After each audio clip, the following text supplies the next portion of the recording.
Today I have three guests, Mr. James Kwek, Mr. Tony Kuo, and Dr. Kosin Saprasert. For Mr. James Kwek, James is a current managing partner at Clover Strategic Alliance in Singapore, a global business consultancy and management company. He's also an advisor to several companies in Southeast Asia. James' background is no doubt has been 30 years experience in the F&B, facilitating, working across 18 different countries as group CEO for Crystal Jade and division CEO for Bread Talk Group. Now, Dr. Kosin Saprasert has founded and run UCOS, which is Unicorn on Zen. As a venture builder, the company exercises private equity and invests in AI companies while placing emphasis on strategic vertical sectors such as ad tech and fintech. And he's also into urban tech, real estate development of about 42 different projects in Thailand, and it's called Ananda Real Estate Development. Last but not least, Mr. Tony Kuo. Tony has been in the banking and finance in a high-level executive position for the last 20 years in Vietnam. And his firm's LM Capital is actively helping to bridge foreign investors and local entrepreneurs in Vietnam. They just recently advised a very successful raising capital campaign of Series C's for Pharma City during this challenging time. So welcome all, and I'm glad that you get to join us today, and I hope you guys have a good Saturday morning. Thank you. Thank you. So startup investments in Southeast Asia pre-COVID-19, especially in Vietnam, was booming in the last few years. And of course, now with the current COVID-19 and also potentially a post-COVID-19, there's a lot of questions. A lot of investors are scaling back, especially in Vietnam or potentially in Southeast Asia. There are situations like it's hard to meet founders face to face. There's economic uncertainties impacted by the virus, and simply not just looking for any new investments. Is it really not investing into different projects now, or do you really invest into companies already in your portfolio, or are you looking for new companies? Before we understand about the investment climate, let's take a look to understand ourselves. What is this COVID-19 pandemic? This is not the usual kind of outbreak. This is unprecedented, very infectious, very deadly. This COVID-19 is both a health issue as well as a financial crisis, right? The lockdown, the circuit breaker, the social distancing, all this has affected and disrupted production, supply chain, market disruption, and it has put the world onto a standstill. So if we understand of this, then we know what are the ramifications of this post-COVID. Generally, in any crisis, especially in the F&B, when the market goes down, the companies will just close shop, go bankrupt, more job loss, high unemployment, the wage reduction, consumer will spend less. So this impact, I would say, the turbulence has created a very profound effect on investment. Investors today, I think they're all scrambling for liquidity. Institution says, hold on. Let's take a relook. Hold on my investment. But I feel that in every crisis, whatever small or big crisis, there's always this window of opportunity, right? And today, investors, should they go back to Vietnam to invest, or should they move to somewhere else? But they have to re-strategize again to say, my funds right now is depleting. I used to have 100 million to invest. Today, I'm left with 30, 40 million. So where do I park my fund right now? So they have to be very careful and very selective to say, where is the place, where is the country or region that can give me a better return and more for the long term, right? And they may have to refocus again.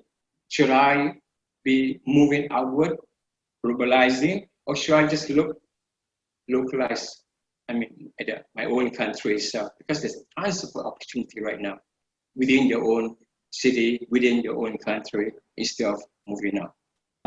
I guess you kind of touch on the point globalization, right? So with this this potential virus, especially with the social distancing, that's going to go ahead and change the dynamic of how we work, not just on the F&B side, but you're looking at, you know, everywhere across the board. And so now the word globalization is that era is going to end, but we're going to tap on that, or we're going to talk about that, you know, as we get into this subject. So Tony, what do you think about the condition and what's going on with the scenario, especially right here in Southeast Asia and Vietnam? Well, I think, as I mentioned earlier, the Vietnamese government actually done a good job. So even during social distancing, factories are not shut down. They are still operating normally because the impact of the virus is not as severe as people expected. And companies are still manufacturing, producing normally.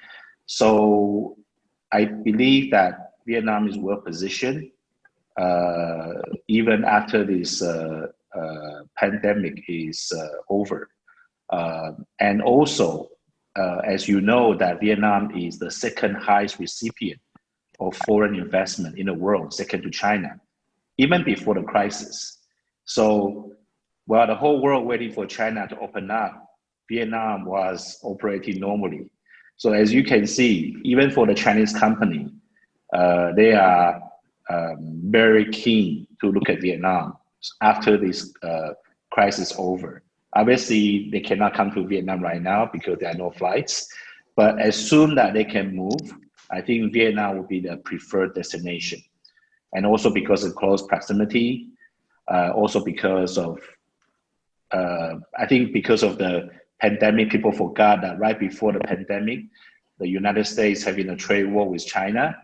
So there are a lot of historical reasons for this. So Vietnam, I think, is well positioned for another phase of growth after this crisis over.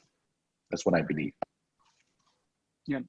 So your thought is with Vietnam, even once they get back to normalized, you don't think it's going to interrupt the supply chain, just like any other countries? Like, for an example, in this case, you just talked about China. So would that be normalized in the next coming? I think sorry to interrupt you. I think the issue is that even Vietnam's operating normally, we must not forget that the global supply chain is interrupted. Shops in the US and Europe are closed.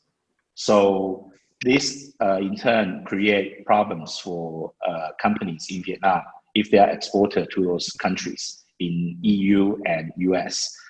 So this is something that companies in Vietnam, they have to look at how they can reposition themselves for the domestic market and for regional market if they are still operating normally. China, for example, have started importing a lot again. So I believe that instead of looking at the faraway country like the US and EU, and the companies in Vietnam can re-strategize and look at other markets in Asia, for example. So, but unfortunately, I think unless the cure is found, I think the market in the US will still be interrupted for quite some time. I mean, that's something that we have no power over. But I think for companies in Vietnam, they remain resilient and ready to adapt to overcome this crisis. Yeah. Okay. And Kosan, what are your thoughts on that? James has been doing F&B, but I think you have been actually quite okay, quite lucky, because when I look at the situation, right, I still remember what Buddha said, right? The 4 things that you need in life, right? Food, home, right? Medicine, and also what to wear, right? So I think basically, if we kind of stick around these 4 things, right, in one way or another, if there's such pain in, in connection with these 4 things, for example, food delivery, people still need to eat food, right? People still need to buy things from the shop, right, in order to live. And also, medicine, of course, right? So it's very clear to me about what to invest, right? So, like the good new solution, it doesn't have to be purely about the tech.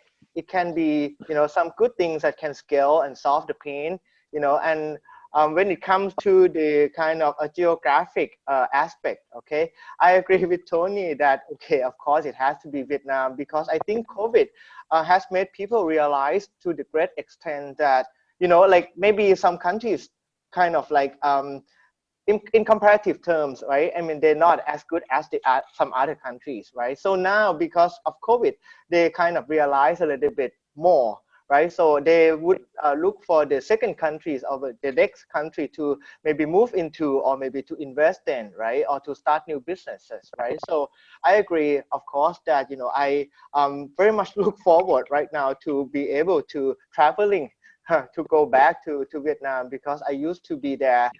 Yeah, well, we talk about Vietnam being very resilient, that, but in any crisis, definitely, no matter what, the growth will definitely slow down. The recovery will take a bit of time, right?